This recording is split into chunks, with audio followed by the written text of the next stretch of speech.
Praise lord, హల్లెలూయా. నేను నా చిన్నగా ఉన్నప్పుడు ఎవ్రీ హాలిడేస్లో మా అమ్మమ్మ వాళ్ళ ఇంటికి వెళ్ళేదాన్ని. మా తాతయ్య పాస్టర్. డైలీ ఈవినింగ్ అవ్వగానే మా తాతయ్య బైబిల్ స్టోరీస్, బైబిల్ గురించి కడత వాక్యాలు నేర్పించేవారు. మా అమ్మమ్మ ఏమో సాంగ్స్ నేర్పించేవారు. అయితే డైలీ ఈవినింగ్ మాకు ఫ్యామిలీ ప్రేయర్ చేసేవారం అన్నమాట. ఎవరైతే ఈవినింగ్ కంఠత వాక్యాలు నేర్చుకోలేదో వాళ్ళు ఫ్యామిలీ ప్రేయర్లో చెప్పాలి. ఒకవేళ చెప్పకపోతే వాళ్ళకి ఫుడ్ ఉండదని చెప్పి మా తాతయ్య బెదిరించేవారు అన్నమాట. అలా అని చెప్పి మీ పిల్లలకు ఫుడ్ కట్ చేయకండి.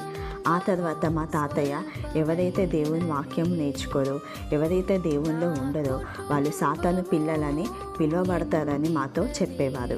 సో అందుకు మేము సాతాను పిల్లల వల్ల మేము ఉండకూడదు, దేవుని పిల్లల వల్ల మేము ఉండాలని చెప్పి భయంతో మా తాతయ్య చెప్పిన కంఠత వాక్యాలైనా, మా అమ్మమ్మ చెప్పిన సాంగ్స్ అయినా, స్టోరీస్ అయినా అన్నీ మేము మంచిగా నేర్చుకునేవారం.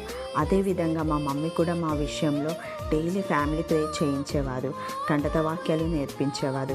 తను కూడా మా విషయంలో స్ట్రిక్ట్గా ఉండేవారన్నమాట.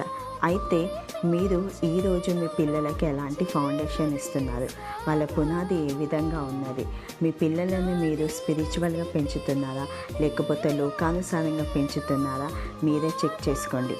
అయితే దేవుని వాక్యం ఏమని సెలవిస్తుందంటే సామెతలు 22:6లో బాలుడు నడవవలసిన త్రోవను వారికి నేర్పుము, వాడు పెద్దవాడైనప్పుడు దాని నుండి తొలగిపోడు. ఆమేన్.